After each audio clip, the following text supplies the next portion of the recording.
সকাল ৬টা থেকে দুপুর ১২টা পর্যন্ত আমি যেভাবে সংসারের সমস্ত কাজ একা হাতে করি, প্লাস মধ্যবিত্ত পরিবারে এইভাবে মুদিখানা জিনিস কিনলে সংসারের উন্নতি হবেই। আজকে আমি তোমাদের সাথে এই বিষয়টাই শেয়ার করতে চলেছি, আর আশা রাখছি আজকের ভিডিওটা দেখতে তোমাদের ভীষণ ভালো লাগবে। আর ভিডিওটা তোমাদের কেমন লাগলো আমাকে অবশ্যই কমেন্টের মাধ্যমে তোমাদের মতামতটা জানিও, আর ভালো লাগলে আমার এই ভিডিওতে একটা লাইক দিয়ে দিতে পারো। তো চলো বন্ধুরা, ভিডিওটা তাহলে শুরু করে দেওয়া যাক। সুপ্রভাত বন্ধুরা, কেমন আছো তোমরা সবাই? আশা করছি সবাই খুব ভালো আছো আর সুস্থ আছো, আর আমরাও বেশ ভালো আছি। আমার এই ছোট্ট পরিবারে আসার জন্য তোমাদের সবাইকে অনেক অনেক ধন্যবাদ জানাই, আর অনেক অনেক ভালোবাসা জানিয়ে আজকের ভিডিওটি শুরু করছি। আর আই হোপ আজকের ভিডিওটা দেখতে তো তোমাদের খুবই ভালো লাগবে। তো যাই হোক, এদিকে দেখো, সকালবেলা ঘুম থেকে উঠে এদিকে আগে না গেটটা খুলে দিয়েছি। আমাদের তো দুপাশে দুটো গেট, তো সামনের দিকে একটা আছে আর পেছন দিকে একটা গেট আছে, তো ওইটা আগেই খুলে দেওয়া হয়েছে। ওটা তো আমার শাশুড়ি মা আমার আগে উঠেছিল, তো উনিই খুলেছিলেন। তো যাই হোক, এখন তারপরে দেখো এদিকে এখন ঘরটা ডাস্টিংও করে নিচ্ছি। ওইদিকে মাম্মাম কিন্তু এখনও পর্যন্ত ঘুমাচ্ছে, আর তোমাদের দাদাভাই তো আমার সাথে উঠে গেছিলো, তো ফ্রেশ হতে চলে গেছে। তো যাই হোক, ওইদিকে আমি ঘরটা ডাস্টিং করে এখন দেখো চলে এসেছি বাইরে, মানে বাইরেটা ডাস্টিং করতে। আর একটা জিনিস লক্ষ্য করেছো, আমাদের উঠোনটা কিন্তু অনেকটাই পরিষ্কার আছে। আসলে এখন না আর ওই বেলগাছের পাতাগুলো ঝরে পড়ে না। ওই বসন্তকাল যখন ছিল তখন তো এতটা পাতা মানে পড়ে ভরে থাকতো সারা উঠোনটা ময়ময়, আর ঝাড় দিতে কিন্তু খুব কষ্টই হতো। তো যাই হোক, এখন কিন্তু কোনো কষ্ট ছাড়াই ঝাড়টা দেওয়া হলো, সেরকম একটা নোংরাই নেই। তো যাই হোক, এখন ওই ছোটো ছোটো বেলের কুড়ি এসছে, তো ওই সেগুলোই একটু পড়ছে আর কি, তাও সেরকম একটা নোংরা হয় না। আর আজ কি বার সেটাই তো তোমাদেরকে বলা হলো না, আজ হলো রবিবার।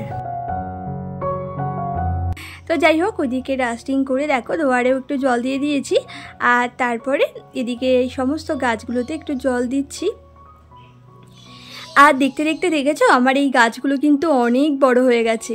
আর এদিকে মানি প্ল্যান্ট গাছটা এত সুন্দর হয়েছে না যে কি বলবো, মানে বাইরে যেটা দেখলে সেটা। আর ঘরে তো কয়েকটা রেখেইছি, মানে জলের মধ্যে। এগুলো না সেরকম একটা বাড়ে না, জলের মধ্যে না রাখলে খুব একটা ভালো করে বাড়ে না, যতটা না মাটিতে বাড়ে। তো মাটিতে কিন্তু এই ঘরে যখন এনেছিলাম তারও পরে মাটিতে পুঁতেছিলাম, তো সেগুলোই দেখছি অনেক বড় হয়ে যাচ্ছে, বেশ ঝেঁকে গেছে, খুব সুন্দর লাগছে দেখতে। তোমাদেরকে একদিন সামনে থেকে অবশ্যই দেখাবো। তো যাই হোক, এই দেখো, এটা তো DIY করেছিলাম অনেক দিন আগে, তো আরেকটাতেও করেছিলাম, তো সেইটা তো মাম্মাম খানিকটা নখ দিয়ে খুঁটে খুঁটে না তুলে দিয়েছে, তাই সেটা আর দেখালাম না, ওই দেখো দূর থেকে তাই দেখালাম। তো দুটোর মধ্যে আপাতত রেখেছি। এগুলো না ইচ্ছে আছে মানে একটা থেকে খুলে মানি প্ল্যান্ট গাছগুলো আরেকটা টবের মধ্যে বসাতে, মানে মাটিতেই বসাবো, আপাতত এই জলের মধ্যেই থাক। আর দেখতেও কিন্তু ভালোই লাগে বেশ। এগুলো কিন্তু ওই জলের বোতল, সেগুলোই না কেটে একটু DIY করেছিলাম আর কি। তো যাই হোক, তারপরে দেখো এখন তো আবার রান্নাঘরে এসেছি। তো এইদিকে বেশ অনেক বাসন ছিল, যেগুলো ওই গামলাতে রাখা ছিল জল ঝরানোর জন্য, সেগুলোই এখন একটু গুছিয়ে নিচ্ছি। আর এই বাসনগুলো না গোছালে না মানে কোনো কাজ করেও শান্তি পাই না। আসলে আমার রান্নাঘরটা তো খুবই ছোট, আর তার উপরে গামলার মধ্যে যদি বাসনগুলো থাকে, উপরে যে কাউন্টার টপটা না পুরো একদম আটকে যায়, মানে কেমন একটা আটকা আটকা লাগে। তো আর এগুলো ওই জন্য আগে সরিয়ে দিচ্ছি, তারপরে বাদ বাকি কাজে লাগবো আর কি। তো এদিকে দেখো, এই জবে থেকে না ওই ওয়াল স্টিকারগুলো লাগিয়েছি, এত সুন্দর লাগছে না জায়গাটা। কয়েকটা স্টিলের মানে ছোট ছোট পাত্র আছে, আর ওই সাইডে তো কাচের কটা জিনিস আছে। তো যাই হোক, খুব সুন্দর লাগছে জানো তো। এই জায়গাটার শোটাই অনেক বেড়ে গেছে, আগে না কেমন একটা লাগতো দেখতে। তো যাই হোক, ওইদিকে বাসন টাসন গুছিয়ে আলু ভাজাটাও বসিয়ে দিয়েছি, আর এদিকে সয়াবিনটা সেদ্ধ হতেও বসিয়ে দিয়েছি। আর ভাতটা তো তারও আগেই বসিয়েছিলাম, ওটা তো হয়েই গেছে। আর তারপরে দেখো ওই দুটো বসিয়ে ওই যে কয়েকটা কন্টেনার ছিল, মানে বড় বড় কন্টেনার যেগুলো, তো সেই কন্টেনারগুলো ভাবছি কি আজকে সমস্তটাই মেজে ঘষে মানে পরিষ্কার করে রাখবো, জল টল ঝরিয়ে পরে মুছে নেব। আর তোমাদের দাদাভাই জানো তো, গতকালকে রাত্রেবেলায় মুদি সদাই এনেছিল, তো সেই মুদি সদাইগুলো ওইভাবে বস্তার মধ্যেই ছিল, তো সেগুলো না ঢেলে এক জায়গায় রেখেছি।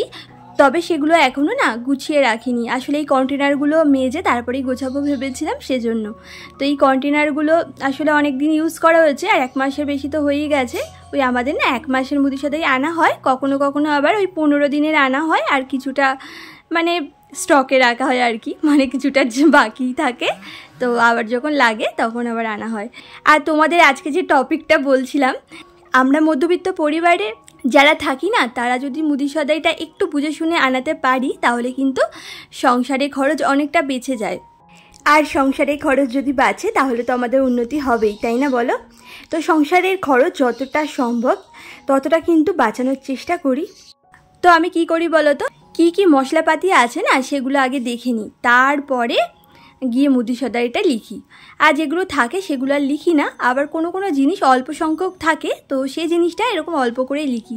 ধরো ওই 200 গ্রাম মতো আছে, আমার ধরো মাসে 400 গ্রাম মতো লাগে, তো তখন ওই 200 গ্রাম লিখি। কখনো আবার ওই 100 গ্রামও লিখি, ওই সেটা দিয়ে ম্যানেজ করে নিই, মানে একটু কম করে দিই আর কি মশলাপাতিগুলো।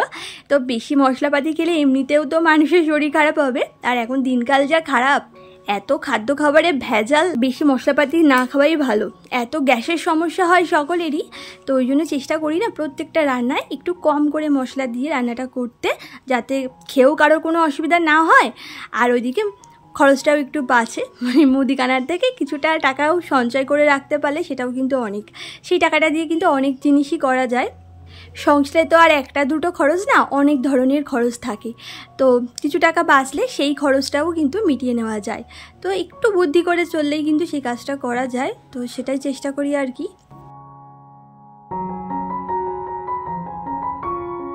তো যাই হোক, এদিকে দেখো তোমাদের সাথে বকবক করতে করতে আবার ঘরেও চলে এসেছি। ওদিকে কিন্তু রান্নাঘরে কিছুটা কাজ আমার কমপ্লিট হয়ে গেছে। তারপরে এই ঘরে এসে না ভাবলাম কি আজকে একটু হালকা পাতলাভাবে ঘরটাকে ক্লিন করি।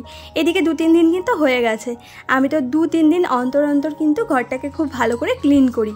মানে কখনো হালকা পাতলাভাবে করি, তো কখনো আবার খুব ভালো করেই করে নিই একেবারে। তো আজকে কিন্তু হালকা পাতলাভাবেই করছি, আজকে কিন্তু কলিন ইউজ করছি না, জাস্ট ওই যে টাওয়েলটা দিয়ে আমি মুছি, তো সেই টাওয়েলটা দিয়ে সমস্ত কিছু খুব ভালো করে মুছে নিচ্ছি, যাতে আর ধুলো টুলো না জন্মায়। তো ওই 2-1 দিন ছাড়া কিন্তু সমস্ত জিনিস মুছে নিলে সেরকম একটা ঘরে কিন্তু ধুলো হয় না, আর সমস্ত জিনিস পরিষ্কারও থাকে, আর দেখতেও কিন্তু সুন্দর লাগে, আর একটু গুছিয়েও রাখতে হয়। আর আমাকে তো তোমাদের আর কি বলবো, মানে প্রতিদিনই না জিনিসগুলো গোছাতে হয়, জানো তো। সব কিছু তো তোমাদের সাথে ভিডিওর মাধ্যমে শেয়ার করতে পারি না। আসলে কি বলো তো, এই গরমের মধ্যে না কিছুই ভালো লাগে না, কখনো তো মনেই হয় না যে ভিডিওটা শ্যুট করি। ওই আবার ট্রাইপডটা নিয়ে এখানে যাই ওখানে যাই, ইচ্ছাই করে না। এই গরমের সময় এতটা শরীর অস্বস্তি করে যে কি বলবো। তার উপরে আমার তো 2 বার সিজার হয়ে গেছে, আর আমার না পেটের একটা টিউবও কেটে বাদ দেওয়া হয়েছে, আরও একটা অপারেশন হয়েছে কানের ভিতরে, হাড়ে পছন্দ ধরে গেছিলো। তো ওই এতগুলো অপারেশন হওয়ার জন্য না শরীরে না আগের মতো সেই এনার্জিটা নেই, তবুও চেষ্টা করি সম্পূর্ণ এনার্জি দিয়ে সমস্ত কাজটা গুছিয়ে করার। তবু মাঝে মাঝে না শরীরের সাথে আর পেরে উঠি না, মনে হয় কি কাজবাজ করে একটু বসে থাকি। তো আর সেটা কি আর উপায় আছে? বাড়িতে একটা বাচ্চা থাকলে জানোই তো, এই সংসারের কাজের সাথে তার পেছনেও কতটা ব্যাটারি দিতে হয়, এইসব করতে করতে সারা দিনটা চলে যায়।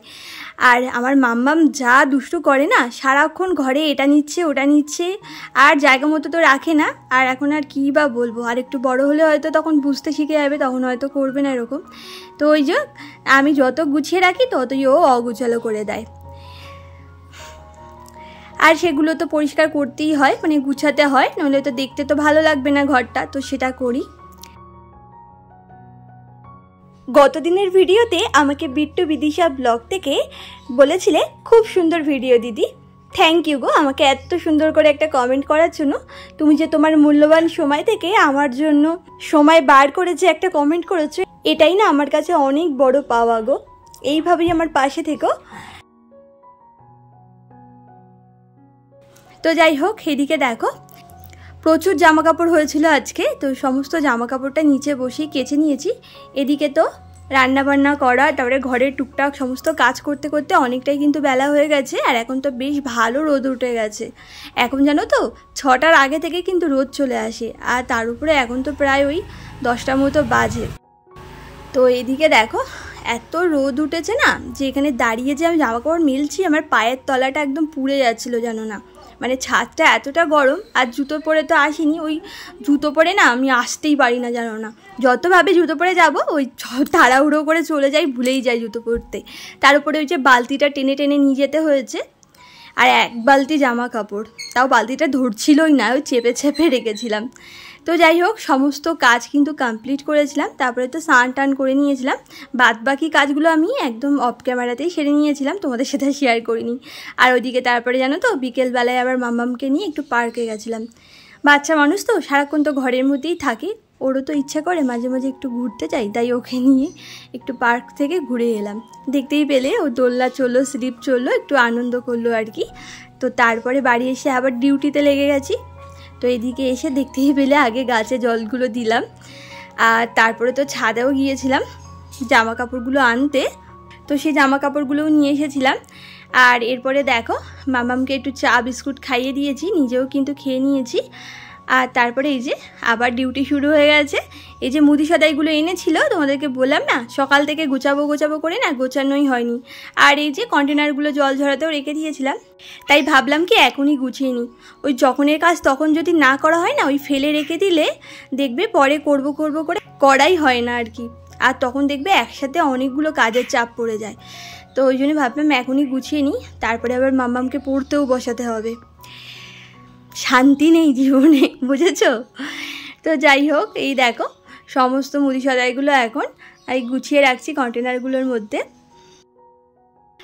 আর গতদিনের ভিডিওতে তোমরা যারা আমাকে খুব সুন্দর সুন্দর কমেন্ট করেছিলে, তো তাদের নামগুলো এখন সকল বন্ধুদের সাথে শেয়ার করে নেওয়া যাক। সুদীপার গল্প কথা থেকে দিদিভাই আমাকে বলেছিলে, বাহ ভিডিওটা ছোট হলেও বেশ সুন্দর। থ্যাংক ইউ দিদিভাই, আমার পাশে থাকার জন্য তোমাকে অনেক অনেক ভালোবাসা রইল।